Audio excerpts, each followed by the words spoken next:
What is up, everybody, and welcome to Dungeon Talk. I don't know, is Dungeon Talk a cool name? We joke about it on Discord all the time. I just was like, what do I call this? I call it Dungeon Talk, I guess. I mean, why not, right? I mean, if your first go, I mean, it'll work just fine. I think so. I mean, I think for this one, this was more of like a making like going in, dusting off all the cobwebs, and figuring out whether or not all this streaming stuff still actually works. And so if anybody can see us or hear us, definitely let us know. Or if you're in a weird situation where you can see us but you can't hear us, that would also be detrimental to what I'm trying to do here. But that being said, Mike and I are here. You guys know Mike. Mike, pretty much every time I stream, I Hello. bring Mike with me because he's in my corner. He knows a lot about music, probably more than I do, honestly. Me being I guess at this point you could call me a professional fan of music. Like it is my, I'm a professional Professional fan, fan. and I don't like telling people I'm a musician in front of guitar players because guitar players tend to not think that a guy that does vocals or screams like a dying calf into a mic is actually some kind of real musician. Well, we get that all. I'm used to that. When I started listening to heavier music, whenever I was like getting into high school, you deal with the whole litany of things from like turn that shit off to like well, that'd be awesome if he just wasn't screaming the whole time. Like every single thing. It's just round and round we go, right? So here we are. I'm a grown ass man, 36 years old, and I'm still hearing it from everybody. It's like, okay, just you figure with the internet now, people just move past that and read a lyric sheet and actually like enjoy something just as it is. But you never. Yeah, I mean, even when I'm at work, like you think it's 2023, right? Everybody's heard it, right? I've got guys there that are into that stuff, and still, no matter what, anytime somebody comes in from out of town or something, they're like, "What is that? What is that tech over there listening to?" And Getting then side eye. then we have to have a conversation. My boss has to message me and be all like, "Hey, just for today, maybe we could take it easy." And I was like, "What? I'm sorry, I cannot hear you over Inside the Torn Apart by Napalm Death." Yeah, maybe you could turn What off the was the? cattle decapitation while the visiting techs are in town.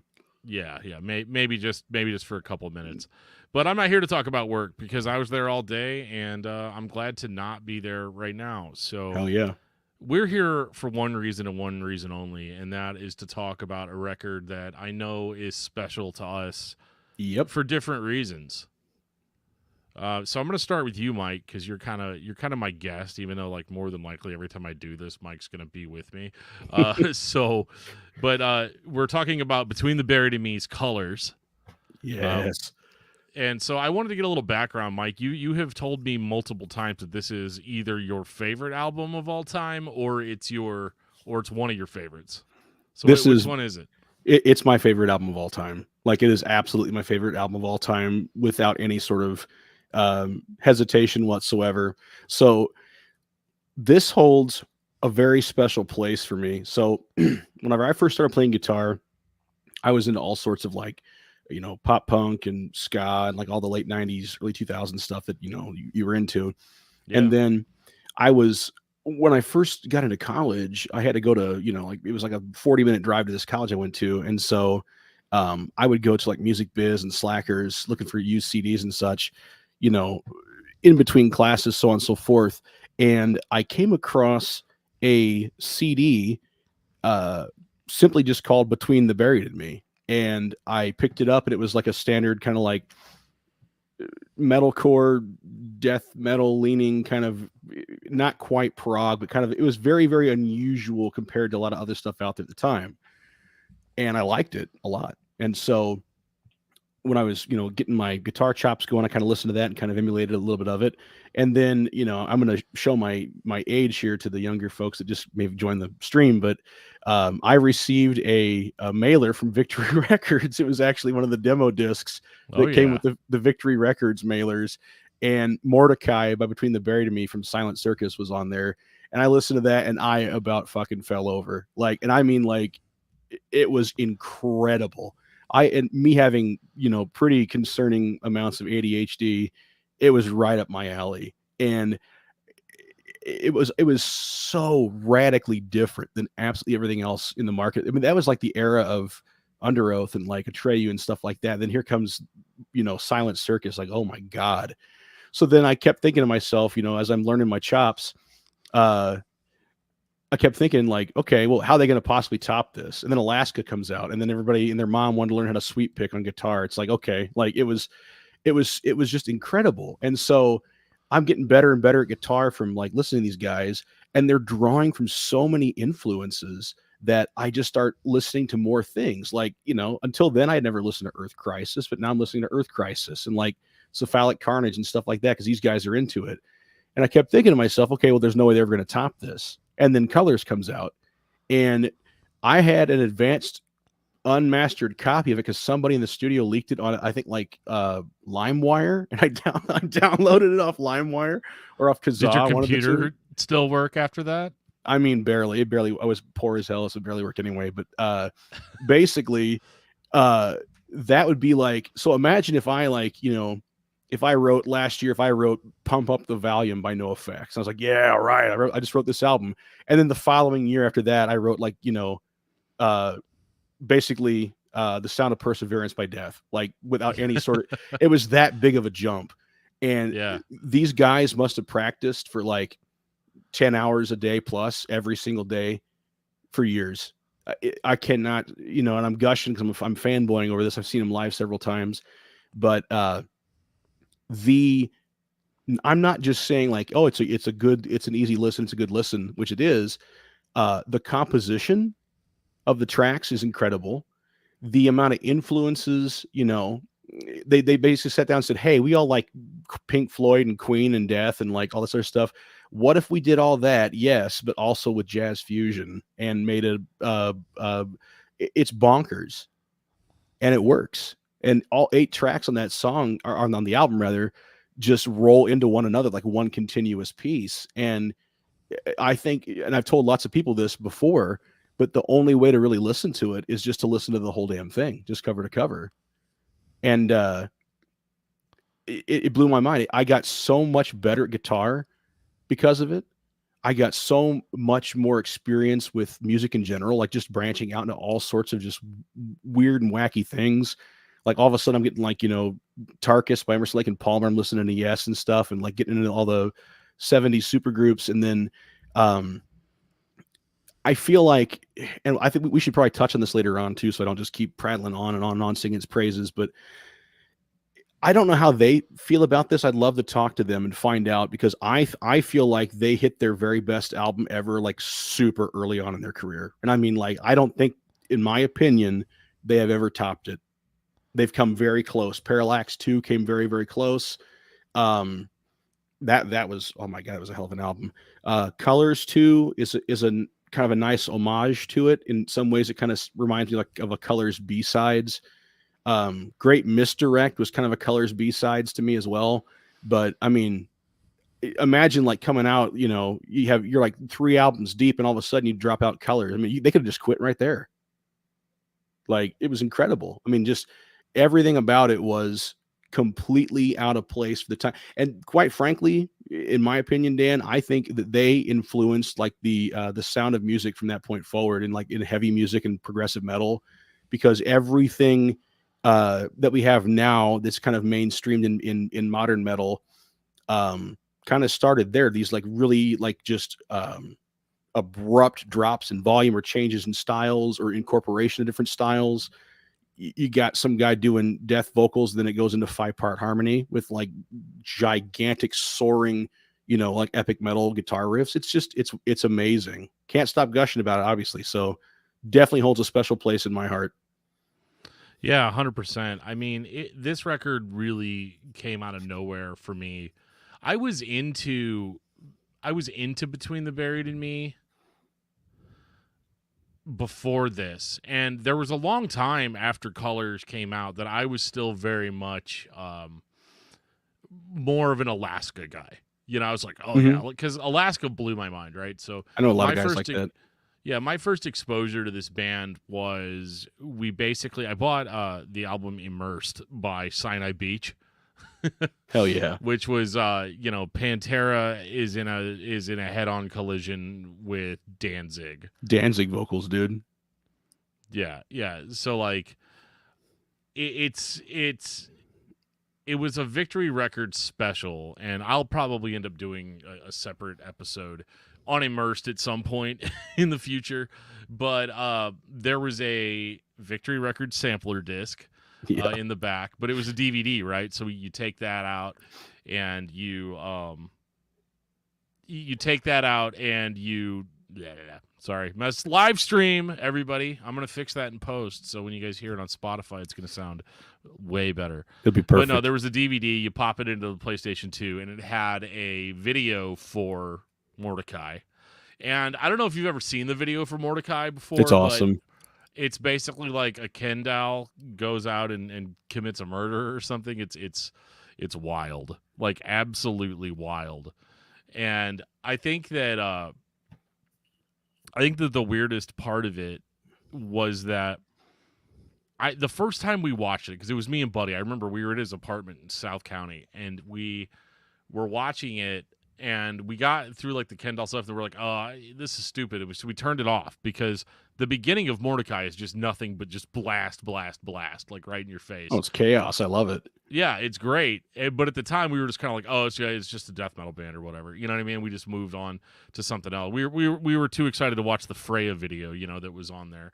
And so it basically, once I got home and I decided to watch that DVD, because back then you have to understand how big of a deal that was for there to be a bonus DVD with something. So like I could go home and I'd have an hour of entertainment.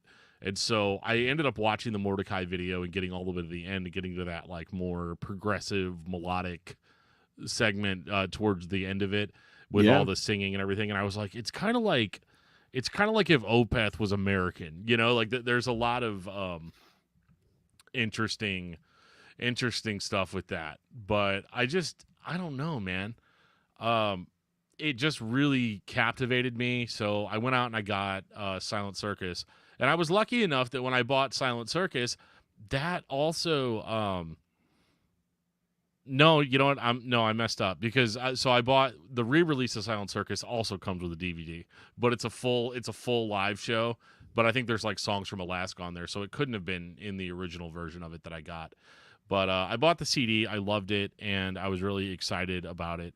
And it's funny that you say that they made such a huge jump, because for me that jump definitely started in Alaska. If you compare Oh yeah. something Oh like yeah. Silent Circus to Alaska, Alaska has probably my favorite Between the Buried and Me song ever on it, called Selkies, The Endless Obsession, which is just a It absolute slaps. absolute powerhouse progressive melodic song.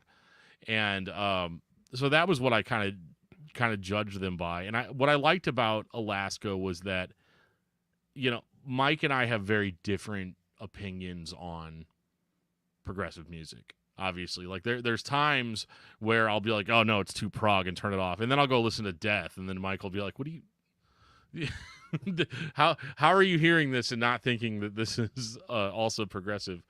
But I enjoyed the fact that Alaska had a good roster of songs on it. So when Colors came out, I liked it the first time I listened to it, but it was really weird, right? Because leading up to it, or maybe it was even on release date, they put together this like compilation of stock footage videos that went with every single song on Colors. And so like I forgot about that.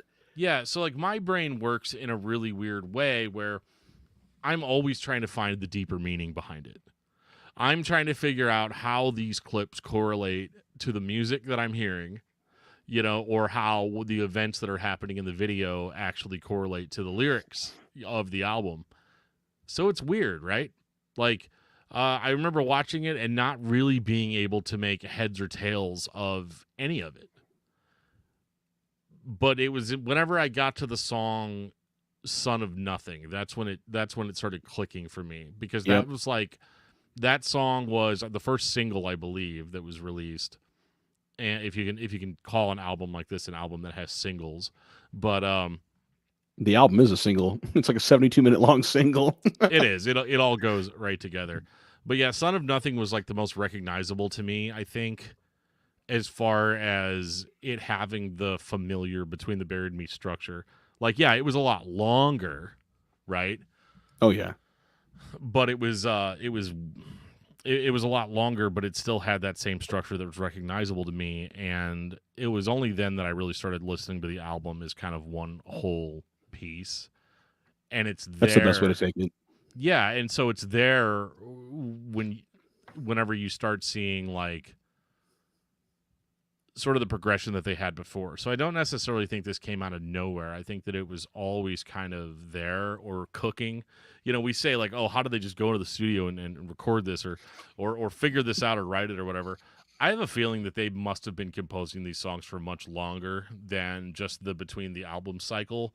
They had And to be. this could also just me not being able to fathom somebody being able to make such a great transition, you know, into another style, you know, because I kind of feel like those historians that are all like, well, there's no way human beings figured out how to build these pyramids, so I guess aliens did it, right? Like, so.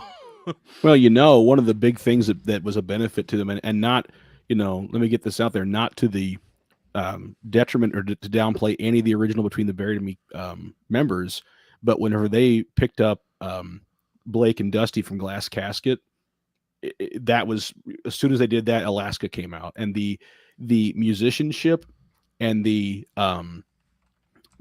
song structure, songwriting, and just the overall presentation went through the roof. I mean, that was it was unbelievable. And I mean, to this day, having seen them live several times, they're at such a level now. I mean, I'm sure they enjoy what they do, but it's all business. Like when you're playing at that level and you've got that much going on, I mean, it's all business, and they are so unbelievably well rehearsed.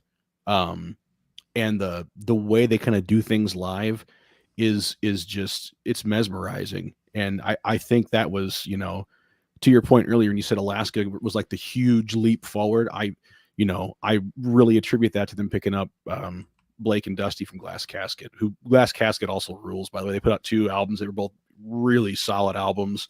You know, Winston-Salem, North Carolina natives, just like Between the Buried and Me. I'm sure they were all buddies playing the same circuits, and they were all, you know, friends. You just could talk about falling forward, man. Like, if you have to pick up, you know, it's like, oh yeah, well, I got rid of Fat Mike on bass and I added John Myung from Dream Theater to replace him. You know, it's like, oh Right. God, okay. Like, Right. and I'm sure it probably helped out that they all knew one another. It's like, you know, when you're buddies, you kind of have done the same type of stuff. You didn't, you know, they didn't pick somebody up from like California or from across the country, across the world. They had some local guys. So I feel like they were probably all on the same sheet of music, so to speak. They probably all had the same types of backgrounds, the same types of like friend groups, the same types of shows and venues they played. So I imagine, just, and I speak from experience on this too, I think the transition to the new members from those guys was probably very, very fast and very, very easy because they were all kind of on the same page to begin with. Yeah, they definitely all, you know, were kind of trying to eat from the same cake, right? Like, Yeah. you know, coming together with a shared vision. And I think this record just it was weird because I feel like I was so down on it when it first came out, because I used to complain to my buddy. I used to be like, "Yo, I like Colors. Colors is a pretty cool record, but you know, I can't even get through a whole song before I get to work." You know, or because at the time I lived relatively close to my workplace.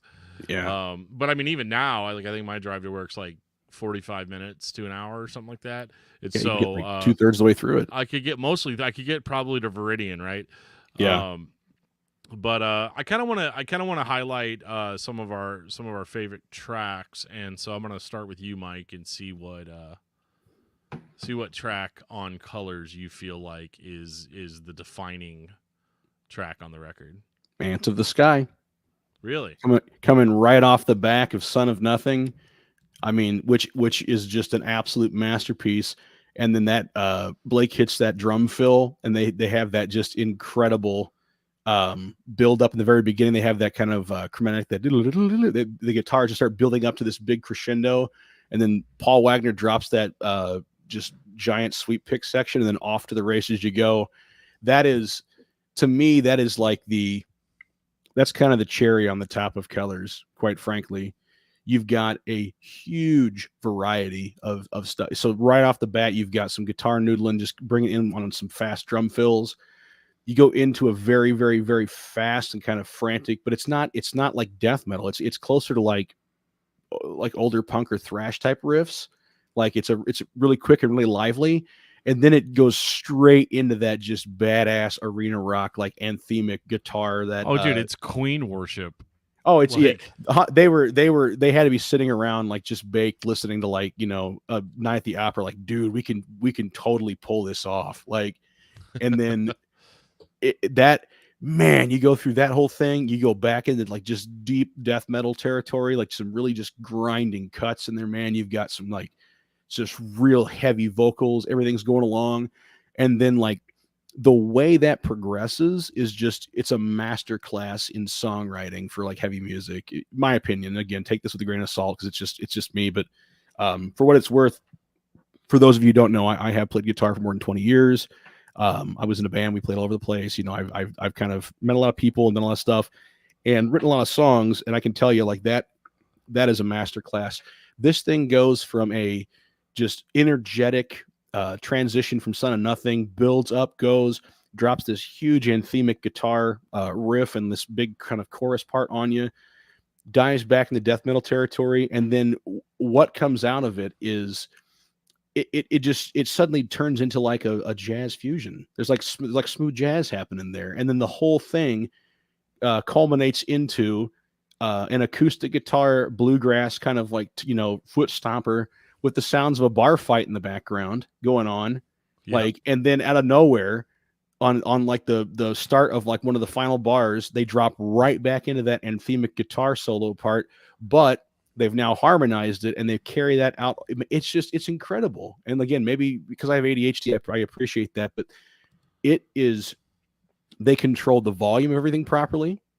They control the structure of everything properly. Nothing feels disjointed. Like when they do these stylistic changes and these kind of mood and tempo changes, nothing feels forced or rushed. It does not feel disjointed. It feels like the most natural progression in the world. And that's coming hot off of Son of Nothing, which is like, arguably one of the best tracks on that entire album. Like it's like you already come off of one amazing track, and and you say how the hell are they going to top this, and then it just rolls into Answer the Sky, and it's, man, what a pleasure to listen to that. I when you and I were talking about this earlier today, I re-listened to the album because I hadn't heard it in a while, and I thought to myself, man, like it's no wonder that I liked that then and I still like that now, because it is just it's a masterclass in songwriting. Yeah, 100%. I love that song as well. I mean, especially the way he starts to just like, my teeth taste funny today. They Yeah, oh seem yeah. more jagged than normal, and it's just, yeah, it's just wild how it comes in because, like, you're already kind of feeling a little bit emotionally defeated when you get to the end of Son of Nothing, because, like, that song is so relatable, but also so ridiculous. From a Oh yeah. thematic standpoint alone, where they're like, well, what is Son of Nothing about? Well, it's about a guy that hates humanity, hates society, hates everything around him, and eventually he concocts this plan. It's basically like half of the plot of the Astronaut Farmer, right? Where the guy builds himself a rocket ship because he hates society and decides that he's going to fly the rocket ship that he built into the sun, right? Yep. And we've all been there, right? I mean, who hasn't wanted to just fly a rocket ship into the sun every time they have a bad day, right? Like I've considered it multiple times, but then it decides it's going to tackle kind of the grand expanse of space and really tackle in a semi-realistic way how much of a journey that actually is, right? So Yeah. he gets in the ship and he's got the quiet time. He's away from humanity. He's got a minute to himself to think. And as he's hurtling towards the sun, it starts to occur to him that, maybe I'm overreacting a little bit. Maybe things aren't as bad as I thought they were going to be. But now I've made this sort of snap decision and there's no way that I can go back on it, and I'm trapped, and now I'm eternally hurtling towards the sun. And so like you Resigned to your basically, fate. yeah, and it's great too how like lyrically and musically they line up really well. Whereas the intensity of his fear of impending destruction starts to build up as the music becomes more intense, more grindy, and we basically are just done witnessing this man's demise, and then bam, we're right into Ants of the Sky. You know, it just Oh yeah, you don't get a um, breath. I mean, that's Son of Nothing. Make no mistake, man. That is a and this whole album. I should mention this too. And this is again my opinion, but I think this is pretty accurate. Uh, this is not an album. I don't think you can passively listen to this album. This is an active listening. This is something you need to actively engage with. And coming off of the emotional high of Son of Nothing and going straight into Ants of the Sky, like you get no reprieve. I mean, there's literally no reprieve. Like the ending, the frantic ending, like drum and guitar riffs and stuff, and Son of Nothing goes straight into the frantic riffs that open Ants of the Sky. So they keep that fear and that like uncertainty and that energy. They just keep right on it, and they do not let up. It just keeps on going. And I just, again, I could play guitar for 2 lifetimes and not come up with something half as good as that. Just the state of mind you got to be in, the the quality of the musicians that you're working with. I mean, the stars have to align on that. You guys all to be on the same wavelength. I can't, and I've worked with a lot of really great musicians over the years and guys that I just, admire the hell out of. And we were excellent together playing music. We could make some good songs, but nothing like that. That's a completely different headspace, and I'd love to know how to get in that headspace. Truth be told, I'd love to pick their brains and kind of just get their songwriting process, understand that better, because I mean, they can just turn out some incredible works of art. yeah. And for me, that work of art is the song "Informal Gluttony." Oh I yeah, think that's the one that really speaks to me the most. I don't think it's any kind of secret for anybody listening to this podcast. I have a very interesting relationship with my job and with corporations and all of that. And so this song really spelled that out to me, even though I didn't necessarily understand it at the time. Because like when this first came out, I was working in a bank, which is like the most corporate thing that you can ever, that's where you're gonna run into your more greedy people, your kind of shifty CEOs. I mean, I know they're everywhere, right? But this was the first time that I was like really exposed to it in a real way. And so, like, the lyrics jump in, like very early on, it just says construction paper traffic, just sort of this like chaotic scene. And I've always hated, long commutes and dealing with traffic in the morning. Corner office destruction, the cityscape burns brighter by the hour. Clock tower, bring us all down, marching like ants to the foundation of the higher form. And it's just interesting how they kind of go into the like, into this idea of like having a corner office what is it, the corner office hut, or yeah, corner office home. Oh my god, this, I'm doing so bad on this live stream. um now I you're gotta good, man. find It's it. just Yeah, you're corner putting office more thoughts out tubes. there. That's a Yeah. greater value, Dan. Corner office tubes give me the best view in the hut. And so like you've got this society of people that are driven by the approval of the machine that they're a part of, right? They're looking for Sure. that type of validation. And so, and it's interesting how the chorus of the song, if you want to call it a chorus, is like feed me fear, informal gluttony.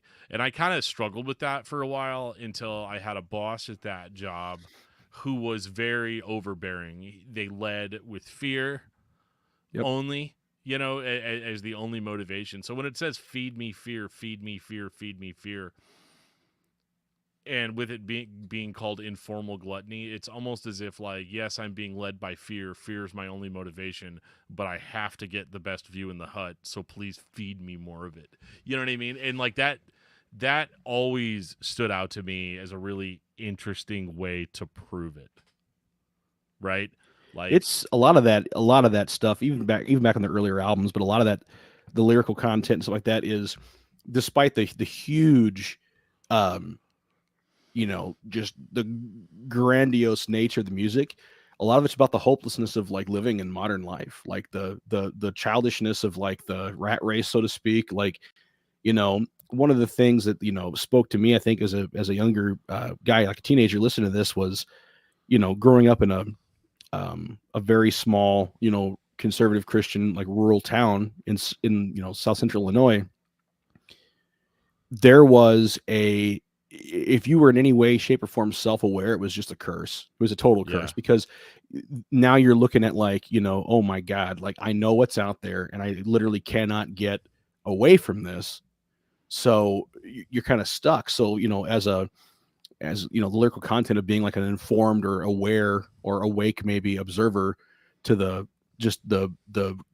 cold machinations of like the capitalist or business or whatever you want to call it, anything you want to like ascribe to that, uh it adds to this sense of fear and being boxed in and foreboding, because like you are kind of seeing through the eyes of someone who's aware. Someone who is not aware of their surroundings or aware of the situation in which they're placed would be musing about such things. They would just be happily resigned to their fate. So the uh the lyrical content really does touch on the hopelessness of like modern society, and the childishness sometimes of the ways in which we allow ourselves to be caged or put aside or filled with fear, so to speak, by other people, and kind of just to the point where you want to put yourself in a rocket and blow yourself to the sun, because like right, that's the you yeah, want to it's not just self-destruction, which violates every core tenet of human nature and biologic nature in general. It's beyond that. It's complete and total annihilation from like this plane of existence, and the whole time being so disgusted with everything that you're isolating yourself from like literally every other living being in the universe to do this. So you're not just like, you're not just violating like the core tenet of biology.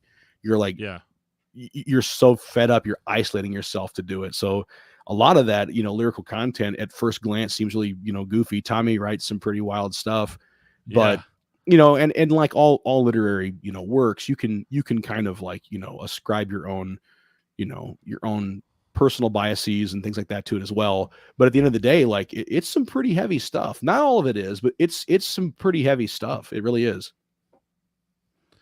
yeah. I agree. I think that now that I'm thinking about it, I never thought about these songs as I always felt like they were very separate from each other, separate chapters.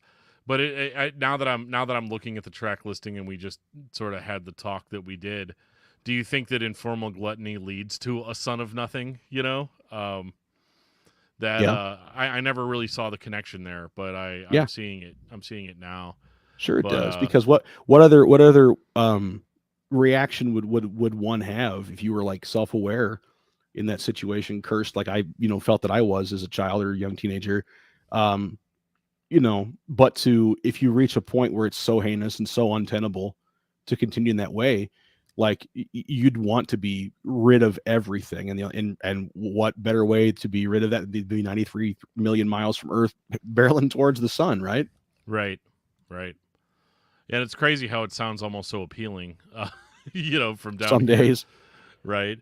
Um, but yeah, that informal gluttony is probably my favorite.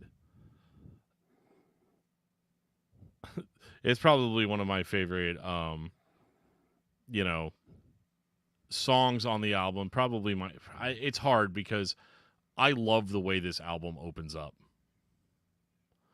You know Oh what I yeah, mean? it's Like, it's Night at the Opera. It's if Freddie Mercury was on that track, if he was still alive and on that, I'd be like, oh yeah, of course he was. Like it's incredible. What a way to open with the solo piano, right? And just the kind of nebbish, kind of timid vocals from Tommy, kind of starting that whole thing off, and then it just drops into this giant 5-part harmony, just anthem.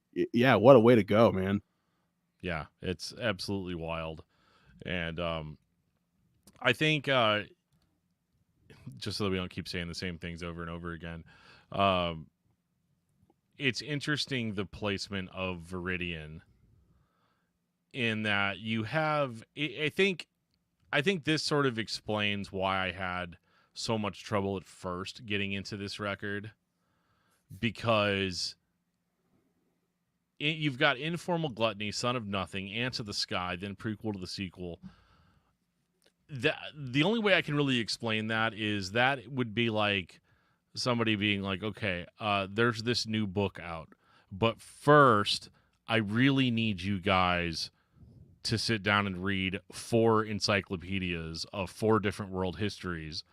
Once you have an understanding of that, we're going to give you a little break with Viridian, and then now you need to go into White Walls. You know what I mean? Like, it is. Yeah. They're smart for that, Dan. They know you have to have, with that much energy, you have to have a break. You got to have a transitory phase to kind of tie up, the sum of everything that came before it, and then lead you right into the exit, right, as it were. So it makes sense. You got to give people a chance to digest. They couldn't just go hard the entire time. You'd be just dumbfounded by the time it was over. Absolutely. And White Walls is longer than a lot of like hardcore demos I have. Yeah. Clocking in at 14 minutes 13 seconds. This the appropriate length somehow is able to encapsulate everything that we've been talking about into one song. Yep. What a way to end it too, man. Like, just having that I'm just like, I'm fanboying out real hard. I'm listening to it too. I'm like, nothing that I'm saying is making any sense because I'm just rocking out to this album. It's just, it's really hard. So let me paint a picture for, I guess, the folks who've never heard this. This album, when I said earlier you have to listen to it all at once, I really mean that, because it goes places, like the heavy vocals or not, or like the kind of the death metal and the irritating grating parts or not. It's all part of the portrait, so to speak. And so a lot of this stuff, like if there's rage or irritation or like uncertainty or fear happening there, like they're not just, Tommy's not just using like lyrics to show that, like the music is backing that up. It's like film scores. That's one of the things I compared that album to very early on. Parts of it sound just exactly like a film score. And there are ways, when you score a film, like you're watching this movie without any music, and like the composers have to put together a piece that makes thematic and emotional sense to what's happening on the screen. And so they did this. That's how this album is. That's the only way I can put it. If you take it as a entire work and kind of have it in the back of your mind, this is kind of like a film score. They're kind of scoring. The score is for some of the more dark and unsavory and like repetitious, machinery of like modern living, but it's incredible. It's just absolutely incredible. And the way they do this, I don't think they've topped it. And some other folks can disagree with me, and then that's valid. Like I said, I think Parallax 2 came very, very, very, very close. It was a hell of a good album, but this just felt so fresh, and you could tell these guys were just staying up late and just racking their brains for ways to make this thing work. And then, when they put out that recent remaster of it, which I'm always kind of tenuous about. I'm kind of like, I don't know about those, because a lot of times they kind of mess up the original feel or the original kind of like gravity of the album. I thought the remix and remaster was absolutely phenomenal. Like that was, they brought everything that was there out front and center, made it more clear, and didn't really embellish anything. They kind of changed the feel. It was just better. I agree. The remaster is really the definitive way to listen to it. It is. And I wish I could. I probably need to. Did they ever release CD copies of that? Because I collect everything on CD, right? Because I'm a weirdo and kind of an old man. But one of these days, people are going to think they're cool. I really hope they. I hope they did. I want to say I'll have to go online and look, because I don't know for sure, but I feel like with the there is some resurgence of like analog media or digital, like old, like actual physical media. More vinyl than CD, but I mean, it'll come back around. I see kids nowadays wearing what look like, bum jackets and like acid wash jeans. It's like it's the 90s. I'm like, okay, shit, here we are. We're coming back up on the on whenever I was a kid. maybe it will. I'd be surprised if they didn't, but I'm glad it's there anyway. You know, I'm glad if it's just digital, I'm glad it's there because I think whoever was involved in that was a fan of the band and a fan of those albums and really put the correct amount of polish and effort into it without embellishing or changing the original feeling of the recordings. Yeah. That was my tired voice. It's like late night with smooth jazz. K Smooth. That's right. 100%. If you had to describe this record to somebody that had never even heard this style of music, how would you describe it? Man, I mean, I'm just going to give you all the hard questions. So 70s prog rock meets 90s death metal. That's probably the simplest way I could describe it to anybody. And that's so vague. So if you like, you know, Kansas, Queen, Pink Floyd, you know, that kind of stuff, yes, obviously. And you like heavier music as well. You know, you're kind of like a fan of kind of everything. Like me, I'm kind of a fan of, you know, the 70s arena rock and the prog rock, prog metal, all this stuff like that. I mean, it just feels good. It's like, to me, if you were like me and had a progressive you know, introduction to music, starting off with like, you know, like basic stuff and then getting into like punk rock, then getting into a little bit of heavier stuff and then a little bit of here and there and screamo, so on and so forth. To me, this felt like the natural culmination of where things should go. Like, I know it sounds so vague, man. Does that make sense? Like it feels like, you know, they obviously the band has an insane amount of appreciation for these bands. There's no way they can tell me otherwise because there's so much inspiration that's very obvious there. But I, you know, don't throw the word masterpiece around very often, but I consider this to be a masterpiece. It's a love letter to,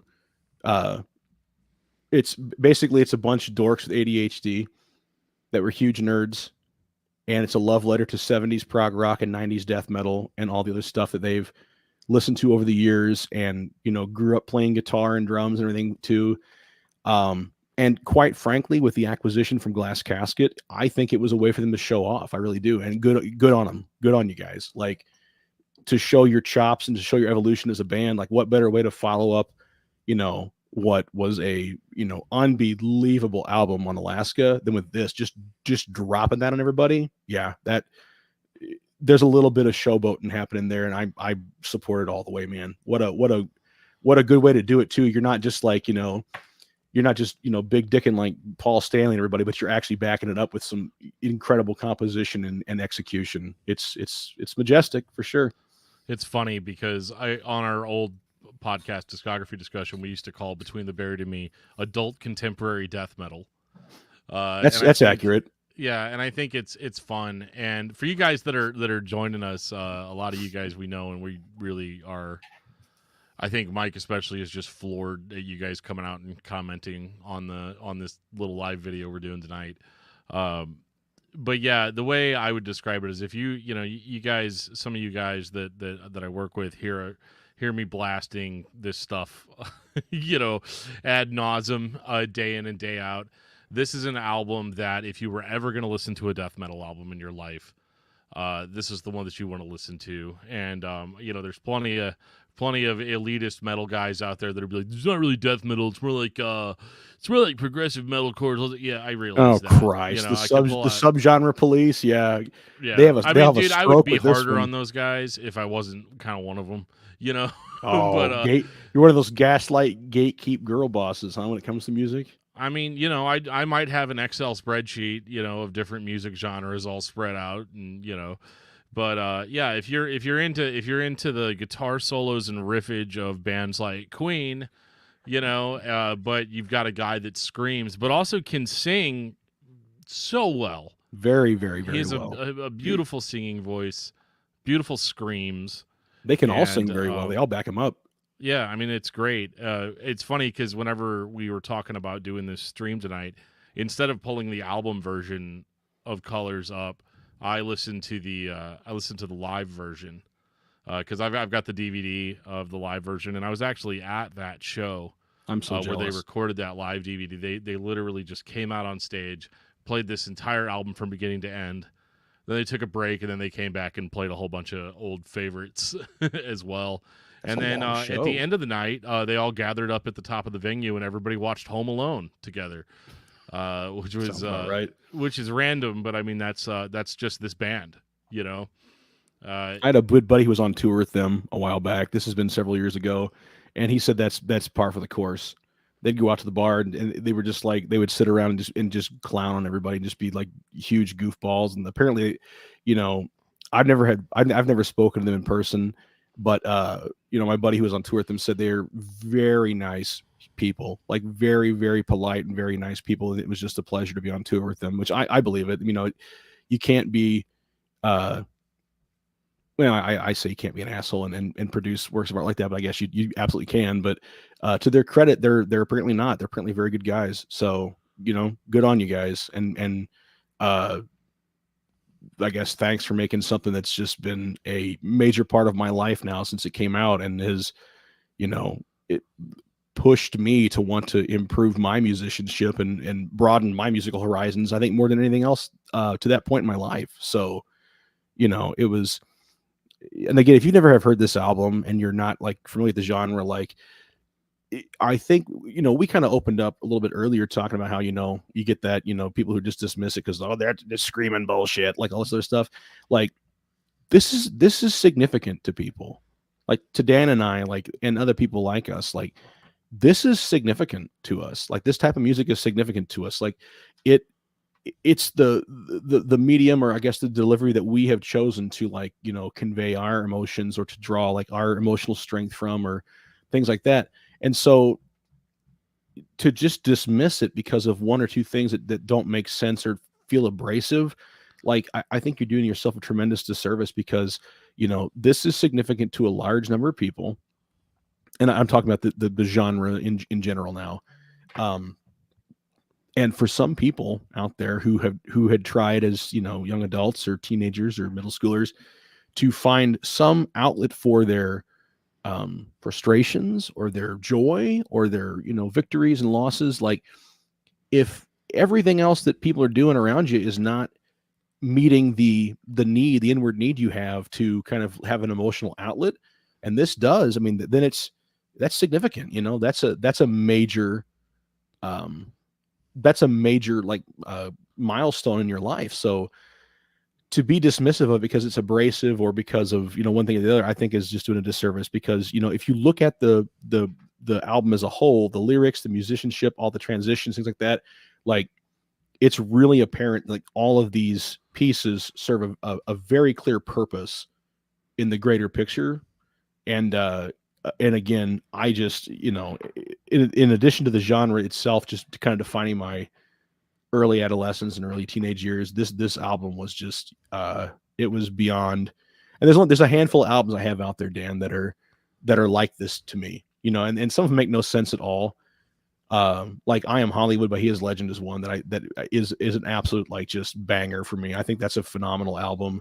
And there's a couple others out there, but this is important. I think people should listen to it, at least to say they have, and to try to draw something from it musically, or just to enjoy it as a whole. I think it's definitely worth your time. I mean, it's what is like 72, 73 minutes long. yeah, you're getting a hell of a lot of value for your 73 minutes. totally. And I think for me, kind of going back to what you were saying about the genre and all of that, I think for me, it's something,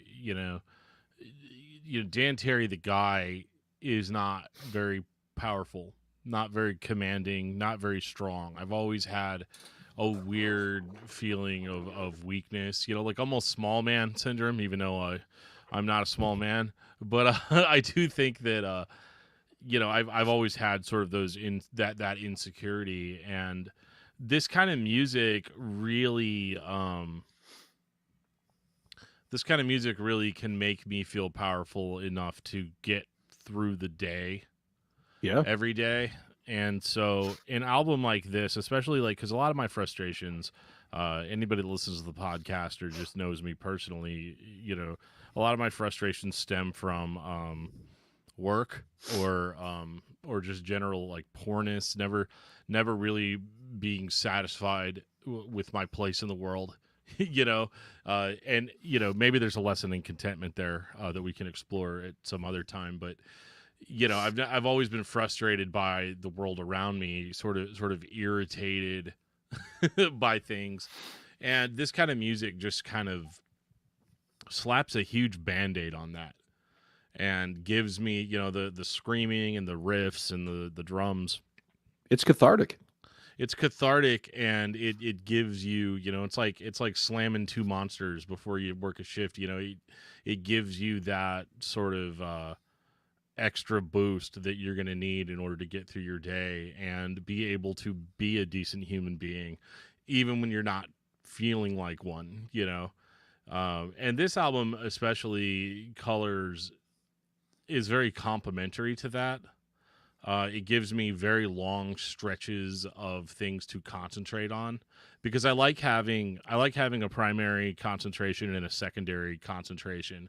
And a lot of the times when I'm listening to music, I'm primarily concentrating on the music. And a lot of people listen to music for background noise. I don't. I listen to music and then the rest of the world is the background noise. Yeah. Active listening, man. I get it. That's, and well said, dude. Like, I think that's, one of the things I think people, and not all the time. I'm not saying like, just become a music snob all the time, but like, whatever you're listening to, like if it's something that's really good, like, and it means something to you, or if you're just like, like look deeper into it, like find out like why do I feel this way? Like, why do I feel like empowered by this part? And like, there's a reason for it. And like, that's, there's significant things to all of us. And I think that this album, and you and I have talked a lot about how we are basically the exact same person. We had the exact same type of childhood and background, upbringing, so on and so forth. So it probably speaks to us both in a similar way for that reason. You know what I mean? It was like, if you are a person who was not, I wasn't like a big, braggadocious dickhead. I was just kind of a nice, kind of studious dude, kind of quiet. Well, I guess I wasn't really quiet, but, I was not definitely like super outgoing, social guy. Listening to this, you can't help but feel kind of powerful listening to it. You know what I mean? Like you can't. I listened to it tonight before we started this podcast, and like I was just smiling ear to ear during, like certain parts, and because what's coming up because you've heard it before. It's just like, oh man, they just nailed that, and it's one of those things. I chalk that up there to, this is their Night at the Opera. This is their Sound of Perseverance. This is their Operation Mindcrime. Like this is like their kind of seminal moment there. And I think that's, I think they know that. I think that from what I've seen in the past, like in some interviews and stuff like that, I think Tommy in particular, and probably the rest of the guys, don't want to be known only for that or be pigeonholed by that, so to speak, as artists. They want to grow and continue to do things. And, I guess some of it is unavoidable that you'd be kind of, you can't just put something like that out in the ether and be like, oh, we don't want you guys to focus on this, ad nauseum. Like, of course they are. It's such a good album, but it's definitely, it's up there with, with a lot of the best albums I've heard, man, from all sorts of different genres. It's an absolute, it's a treasure. I'm glad they made that, and I'm glad I found it when I did. And I think that for the particular point in my life that I was in, it was precisely what I needed to kind of advance me forward musically, and I think in a lot of ways culturally and personally. Absolutely. And Mike, I think you are a treasure for coming on and giving your thoughts and giving Oh your feelings. I know there's a lot of people in the chat that are just happy to see you, man. So yeah, hi guys. Shout out to Al. Al, you are owning the chat, brother. yeah, he is. Yeah, Mike, I appreciate it, man. I appreciate you coming on and having this talk with me. And Anytime, man. it will not be the last. So if you guys want to see more Mike, gotta hit that subscribe button, gotta hit that like button, gotta do all that stuff. Or I mean, you could also just call him and like go hang out with him or something. You know what I mean? Like that's the thing too. But you know, if you're not close to me and Mike, then yeah, the like and subscribe button is probably the quickest way. So Show some guys, love. thank you guys so much. If you guys enjoyed this conversation and you haven't watched anything of mine before or heard anything of mine, I apologize. I was a little rusty on this live stream. I kept hitting my mic when I would raise my hands and stuff. Some rookie mistakes that I absolutely should not be making at this stage of my career. But you know, it is what it is. But thank you guys for watching, and check out the main podcast, DFT's Dungeon, which there's a new episode every single week. And I think I've got like 3 more episodes left this season before I call it. I decide to take a little bit of a seasonal break, and I'll be back on the podcast in I think February of 24 with weekly episodes then. So thank you guys so much, and thank you, Mike. You bet. And, Anytime. And I'll see everybody next week. Thanks, guys.